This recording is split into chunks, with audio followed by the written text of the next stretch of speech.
Hi and welcome to Healthy Life Hacks. I'm Jennifer Jeffries, the present-day wise woman. I'm a realistic naturopath coming to you from the surfing beaches of Australia. This show is for those of you who are wanting to really rock your life and rock your health and just live from a place of prevention, not waiting to get sick and tired and sucky. That's it. So let's get into today's episode.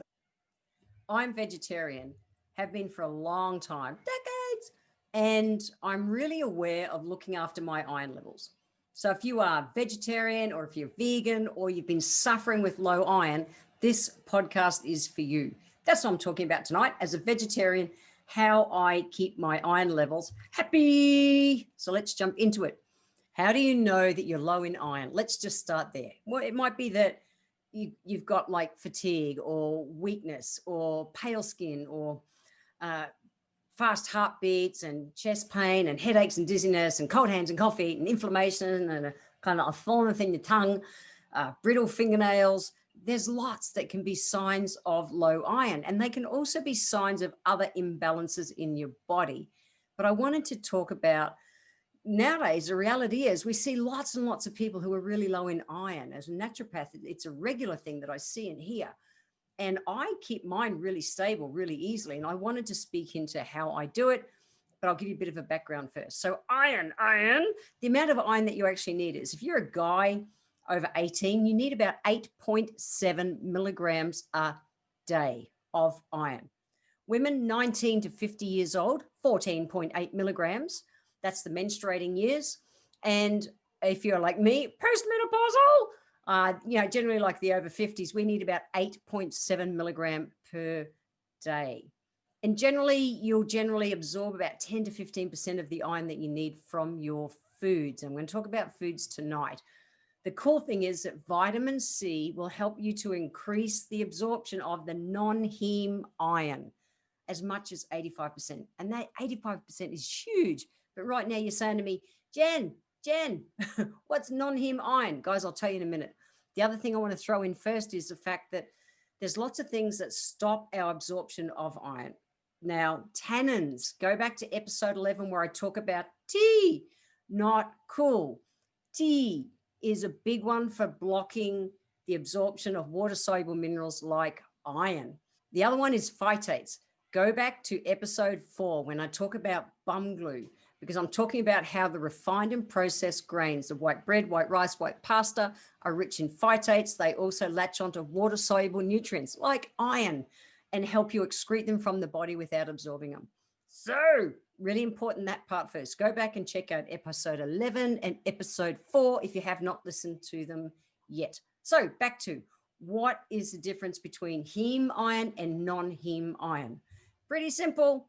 The non-heme iron comes from foods, plant foods, and the heme iron comes from dead animal. Yes, I'm vegetarian. I'm going to say it's dead animal. That's what it is. The cool thing is that your body can better regulate the absorption of the non-heme iron in your body. So for me, non-heme iron is absolutely the preference. For me, I am vegetarian. I don't go eating dead animals. So keeping my iron levels high or, in balance is an absolute focus for me. And I'm 59. So right now at the moment, I need approximately 8.7 milligrams of iron per day coming at me from my food. So I'm going to give you a few food ideas that you can make sure that you integrate into your life most days to keep your iron levels up. Let's go. The first one is spinach. Now, spinach provides about 15%, pretty nice number, of your daily needs of iron per serving, along with lots of other really cool nutrients, and I've talked about on past podcasts. Today, we're talking about the iron, 15% for spinach. Broccoli, playing in the dark green veggies category. Now, I love broccoli and broccolini. Sad thing is it only gives about 6% of your daily need of iron. It's got vitamin C, super cool, because remember that that increases your ability to absorb the iron. So that's really, really cool. But it's really still only about 6%. A couple of others that I really eat a lot, silver beet. I love silver beet, also known as chard, 22%. It's a better amount. Beetroot tops, beetroot greens, 15%. And kale, but it's the Scotch kale, the curly kind of kale, 14%. So there's some greens you can have a play with. I also love cooking and eating things like lentils and beans. So lentils, 1 cup of cooked lentils gives you about 37% of your daily needs of iron. A cup of cooked lentils. How easy is it to knock up a dal or something with a meal? Or I really enjoy it. Now, it's middle of summer here at the moment. I have that sweaty glow on me, and like lentils in salads is dead easy. Great way to be able to get the extra iron that you need. Let's talk about seeds for a moment. Pumpkin seeds or pepitas. They give you 2.5 milligrams per cup of pumpkin seeds. You think, well, shit, Jen, that's not much. Guys, pumpkin seeds are rich in zinc. They're rich in so many nutrients, and they're easy to put, again, between salads or a simple, easy snack. It's all those little bits that add up. If you like sesame seeds, and I love adding raw, not toasted, sesame seeds to everything. And the reason we don't do the toasted is because the heat destroys a lot of the nutrients. They're, water soluble, so they evaporate in the steam when they're heated. So you want to do them raw, but raw sesame seeds, 23% of your daily needs of iron. Hemp seeds, if you can get hold of them, 13%. Chia seeds, a lot of people are eating chia puddings and all those things nowadays, 12% of your daily iron needs. Pretty cool. Let's talk about beans. I really like beans. I think beans are great. So tofu, I like to eat tofu, but I always make sure I get it from a non-GMO source. That's really important, guys. Non-GMO source for your tofu, for your soybeans. Now, tofu provides about 19% of your daily needs of iron. Cool. And also rich in protein, which is wonderful. Soybeans themselves, 49%. 49%. Get them and put them in salads and things. Lentils, right up there again, like I already mentioned. Kidney beans, 29%, 26% for chickpeas, 25% for lima beans, navy beans, which we don't see much here in Australia, 24%. Black beans, I love making my Mexican food on black beans, 20%. Pinto beans, 20%, and black-eyed peas, 20%. So beans are a simple, easy one. Again, like in winter, I cook all my sudgies, my stews, based on beans. Super easy. In summer, I'll knock up a cool tabbouleh or a salad or something, and I'll always throw the beans into them. Dead easy, loaded with what we need in iron. If you're a person who loves fruit, dried fruits are really useful. So dried apricots. Now, with any dried fruits, the difference is you want the shriveled up, ugly looking things. If you're getting the nice, plump, juicy, apricots and peaches and prunes and figs, the dried, yummy, succulent kind of dried fruits, well, the way they make them succulent is they actually dry them with sulfur. And that's just not good. That's another thing that your body has to deal with. So dried apricots are great, 7.5 milligrams per cup. Wonderful, wonderful snack. However, get the shriveled up ones so that they haven't been gassed with sulfur to make them all plump and juicy. If you like dried peaches and can get hold of dried peaches, 36% of your daily needs. Phew, that's huge. Prunes, dried prunes, 26%, 17% in dried figs. I love that I'm growing figs in my garden. I can't wait to be able to get into them. Dried raisins, 17%, dried apple, 7%. So there's simple ways to get it too. Bring some dried fruit into your snacks. Quinoa, I love quinoa. I eat a lot of quinoa. I think it's great. So quinoa gives you about 16% of your daily needs of iron. 16%, that's cool. Now this one you're probably going to enjoy, and that's dark chocolate. So dark chocolate, an ounce, that's 30 grams, will give you about 19% of your daily needs of iron. An ounce, 30 grams, okay? So then I've just given you a reason to have unsweetened dark chocolate, all right? It's good for iron. Cocoa, real raw cocoa powder, 66% of your daily needs of iron in 1 cup. That's not 1 cup cooked in the drink. That's like a solid cup packed of the cocoa powder. So it's rich. Another one I've had a lot of over the years is spirulina. Spirulina is awesome. So spirulina, 100 grams has about 158% of your daily needs. 158% spirulina, but 100 grams of spirulina is a shitload of spirulina. Most people will have 1 or 2 teaspoons. That's like 5 or 10 grams. But just know that it's loaded. It's an easy way to be able to get it. My favorite I want to talk about last, because I've found this the easiest one to integrate. Do I have all the lentils and all my nuts and seeds and my beans and all that and my dark green veggies? Absolutely. The food that is my conscious, hey, this is where I get my iron from, is actually parsley. I love parsley because it's excellent. It's got, per 100 grams, guys, 100 grams of parsley, 687% of your daily needs of iron. 680%.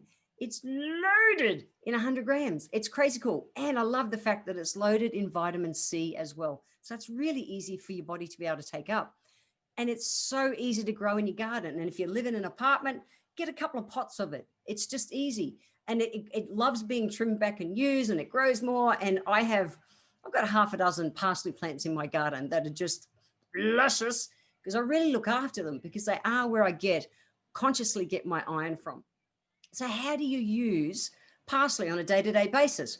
I chuck it in everything. It's pretty easy. Salads. I love making tabbouleh, and I make tabbouleh with a quinoa base, not the normal kind of bulgur base. I make tabbouleh with a quinoa base. So I'm getting the quinoa for some iron, as well as the parsley and all the other bits. In fact, if you go to the show notes, I'll put my favorite little tabbouleh recipe in the show notes. So make sure you check them out. If I cook omelets or frittatas or anything like that, parsley goes in everything. If I make pesto with parsley. Make parsley pesto. Simple. Or even if you're going to make the normal basil pesto, do basil and parsley pesto. It's awesome. And that's just, really simple. I put them into my Vitamizer with some olive oil and a bit of salt and a bit of cut Parmesan cheese, and I munch it all around with all the parsley in that. And then, roast up the pine nuts and cook them, and then put that on a pasta. It's so easy. So pesto is a great way to do it as well. Don't think pesto has to be, just basil based. It doesn't. Parsley goes really well. So does rocket, by the way, too. That's arugula. As to my North American friends, you guys say arugula or arugula. We say rocket. Anyway, I digress. Back to this. You can add parsley to anything. Put it on your pizza, put it in, homemade breads. You can chuck it in juices, which is the easiest way that I do. I make myself a celery and parsley juice most days, just for the health kind of benefits. It's quick, it's easy, and it's loaded in good stuff.